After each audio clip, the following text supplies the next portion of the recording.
जय हिंद दोस्तों।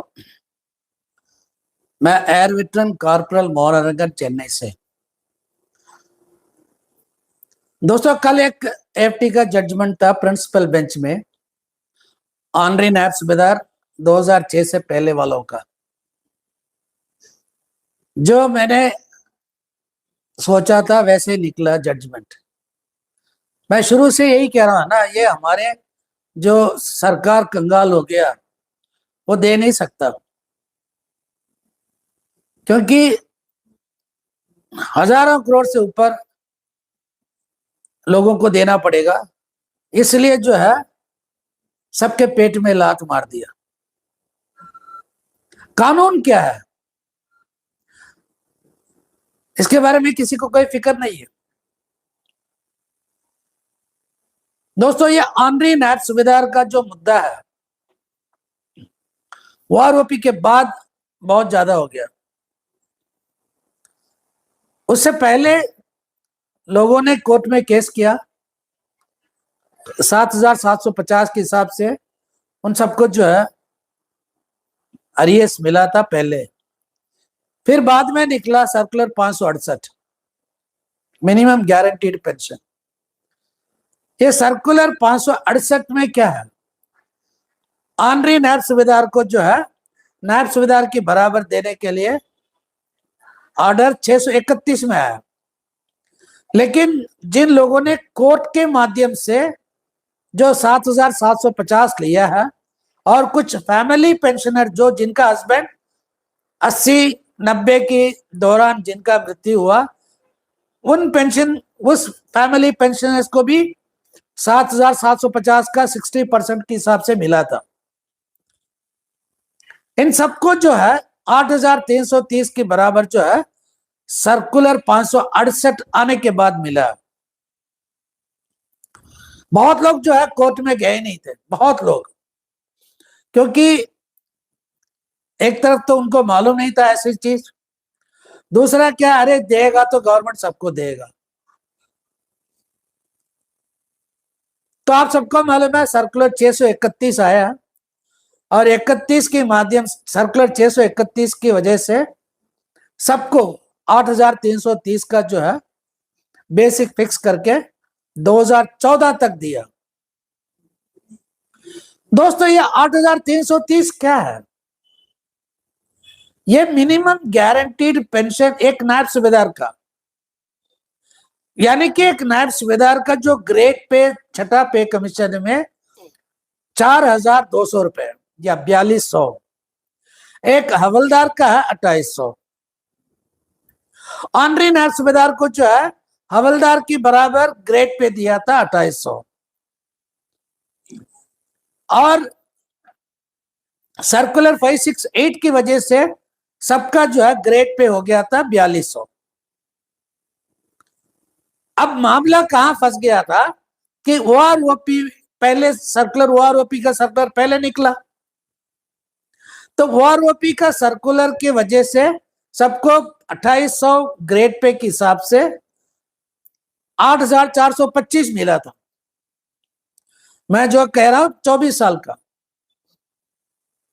और रेगुलर नायब सूबेदार को मिला था 9,429।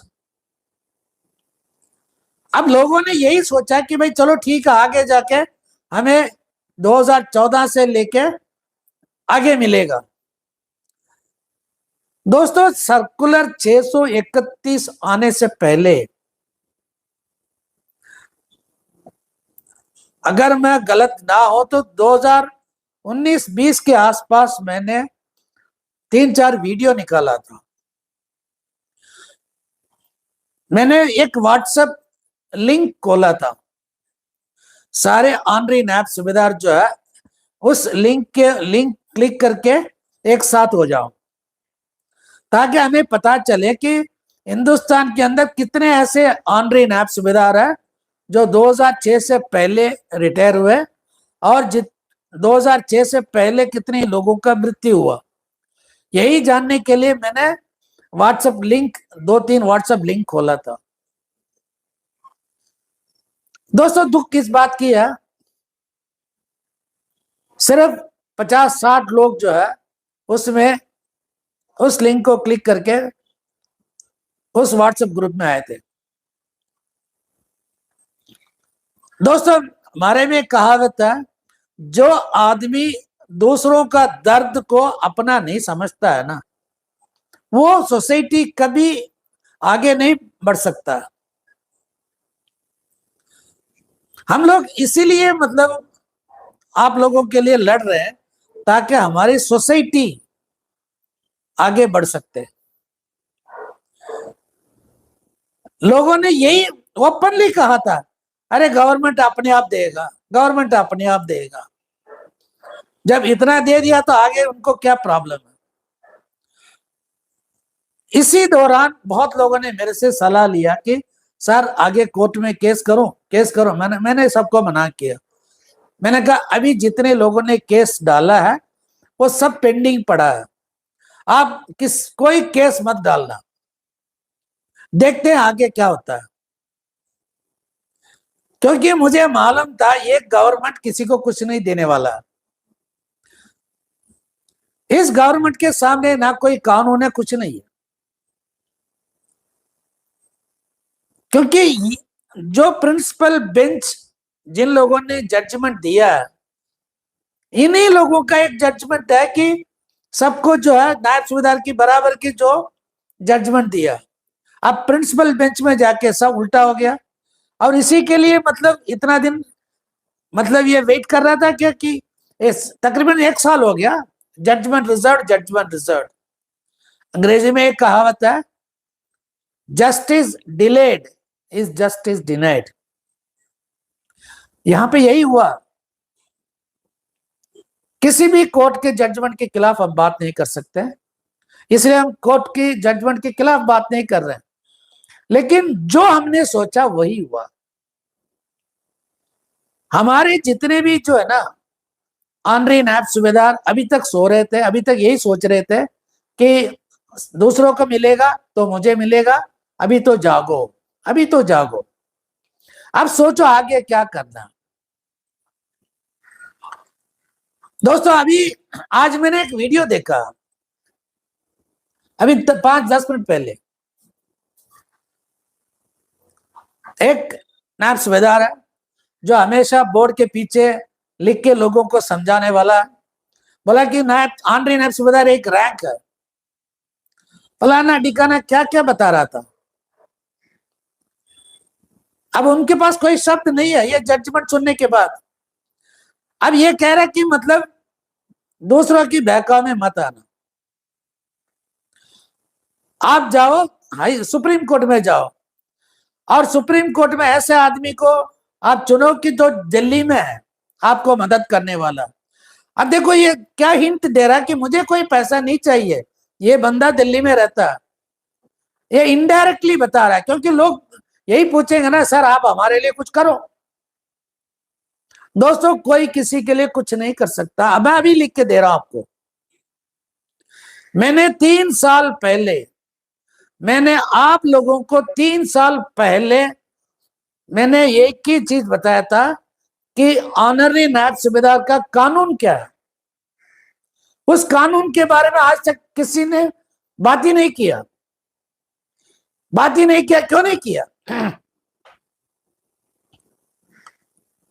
ऑनरी नायब सूबेदार, ऑनरी हवलदार, ऑनरी नायक, इन सबका एक कानून है।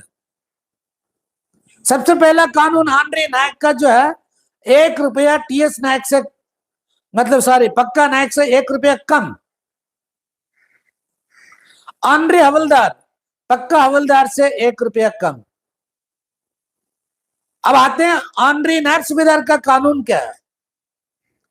ऑनरी नायब सूबेदार का कानून यह है, पक्का हवलदार यानी कि जितने साल में वो रिटायर सर्विस किया, जितने साल में वो रिटायर हुआ है, उसका जो लास्ट पेड रन, उसका लास्ट पेड रन, उसका जो पेंशन है ना, उसके ऊपर 20%। यानी कि अगर वो 100 रुपया हवलदार का पेंशन है तो उसका जो ऑनरी नायब सूबेदार का पेंशन होना चाहिए 120 रुपया। ये कानून है। लेकिन इस कानून के बारे में कोई बात ही नहीं कर रहा। दोस्तों, मुझे आप लोगों को ना जब देखता हूं ना, आप लोगों की रवैया देखता हूं, आप लोगों की जो कमेंट्स देखता हूं ना, मुझे तरस भी आ रहा, गुस्सा भी आ रहा। आप ऐसे ऐसे लोगों के पीछे भागते हो। एक सिविलियन है, वो ऑनरी नैप सुविधा, इतना लाख मिलेगा, इतना लाख मिलेगा। एक सैनिक का नाम पे पाठशाला खोल के बैठा हुआ है, 568 631 इतना लाख मिलेगा। अब कहां चले गए वो लोग, कहां चले गए? दोस्तों, जब तक आप नहीं जागोगे तब तक आपको कुछ भी नहीं मिलेगा, कुछ भी नहीं मिलेगा।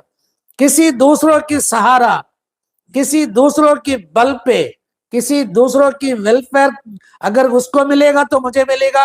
अगर ऐसे अगर आपका जो रवैया रहेगा तो आपको मिलेगा कपिल की लैंग्वेज में बाबा जी का ठुल्लू। हम बार बार यही कह रहे हैं कि अपने हक के लिए लड़ो। आपका हक कब? अरे भाड़ में जाए सर्कुलर 631, भाड़ में जाए पक्का नायब सूबेदार की बराबर, भाड़ में जाए आपका जो ग्रेड पे। आप लड़ो हवलदार की जो पेमेंट है, पेंशन है, उसके ऊपर 20% हमें मिलना चाहिए। ये पेंशन रेगुलेशन एक्ट है। कोई भी एफटी में कोई भी वकील इसके बारे में बात ही नहीं करता, कोई बात नहीं करता, क्योंकि उनको मालूम नहीं है ये कानून। मैंने बहुत एफटी वकीलों को बताया ऐसे कानून है, इसके ऊपर क्यों नहीं बात करते, लेकिन कोई बात नहीं करता इसके वजह, इसके बारे में। सबको उल्लू बनाया, ए टू जेड सबको उल्लू बनाया। अब ये कहेंगे कि सुप्रीम कोर्ट में हम लड़ेंगे। अरे जो 2006 से पहले जो रिटायर हुआ ऑनरी नायब सूबेदार 70-80 साल के हैं अभी। ये सुप्रीम कोर्ट में लड़ते लड़ते इसका तो जिंदगी पूरा खत्म हो जाएगा। और जितने भी जो ऑनरी नायब सूबेदार है 2006 से पहले का, कोई जंतर मंतर में समर्थन नहीं दिया, कोई आवाज नहीं उठाया जंतर मंतर में आके। मैंने बहुत बार किसी लोगों से पूछा, भाई यहाँ पे कोई ऑनरी नायब सूबेदार है? कोई नहीं है। 2006 से पहले कोई ऑनरी नायब सूबेदार की फैमिली पेंशनर को जानते हो? नहीं जानते। अब अभी किसको भुगतना पड़ रहा है? आप लोगों को है ना। दोस्तों मैं आज भी बता रहा हूं, आज भी बता रहा हूं, मेरा फोन नंबर है 9962100315, 9962100315। इस नंबर पे जो ऑनरी नायब सूबेदार जितने भी हैं 2006 से पहले के, वो अपना नाम और अपने डिस्ट्रिक्ट वो भेज सकते हैं। मैं ये नहीं कहूंगा कि मैं आपका केस लड़ूंगा, नहीं। मैं ये नहीं कहूंगा कि आपसे फीस लूंगा, नहीं। लेकिन हम इतना तो पहले जान ले कि कितनी ऑनरी नायब सूबेदार है। ऐसे ही जब तक हमें टोटल ऑनरी नायब सूबेदार और फैमिली पेंशन के बारे में पता नहीं चलता ना, हम नहीं लड़ सकते हैं, आपकी आवाज ऊपर नहीं पहुंचा सकते हैं। आगे सोचना आपकी मर्जी है। जय हिंद, वंदे मातरम, भारत माता की जय।